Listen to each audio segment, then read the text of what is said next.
Measure of All Things is a experimental piece, a kind of meditation on the Guinness Book of Records. It's about fate and time and the weird things that happen to people and the crazy things we're compelled to do. I made a lot of normal movies, and a couple years ago started making these live films where I narrate in person and band does a soundtrack, and when it works, it's like, that's so great.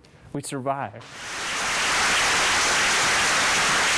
The film details the story of 5 Muslim men who were held in Canadian prisons without charge for nearly 30 years combined. And I was blown away to hear that, here these men, not only were they not charged with crimes, they also didn't have access to the evidence against them. So they spent 7 or 8 years in jail without knowing exactly why they were there, without any way of defending themselves. Well, listen, I've been coming to Hot Docs since my late teens. It's my home festival. I love it here, and this is my first time coming here as a filmmaker, and it's honestly, it hasn't really hit me yet. It's still a surreal experience, but it's absolutely a dream come true.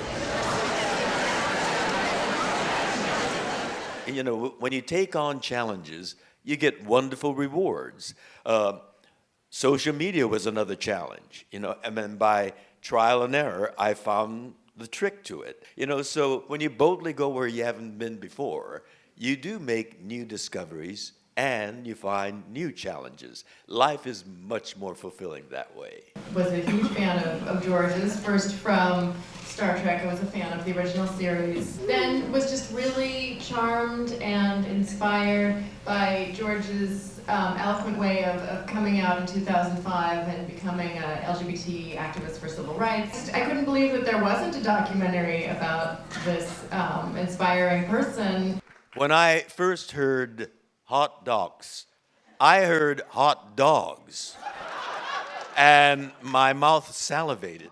It's hot dogs, and I've experienced it, and now my mouth drools. It's wonderful.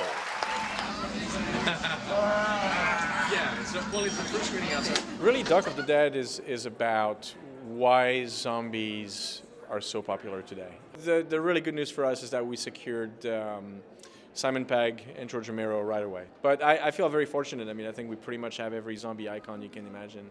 And I don't know if you can fundamentally say that there's a difference between a hardcore zombie fan and a hardcore Star Wars fan or a hardcore, Star Trek fan. They're just really passionate about their fandom, and I think that's a wonderful thing.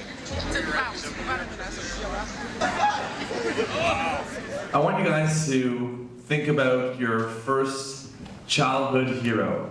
And now imagine that person is in your life on a daily basis, and that you can be a part of your hero's life and contribute to a guy that has done so much for you. And then Megan Voice did a great job. I'm very happy. God bless you guys, and have a good day. Give me a hell yeah!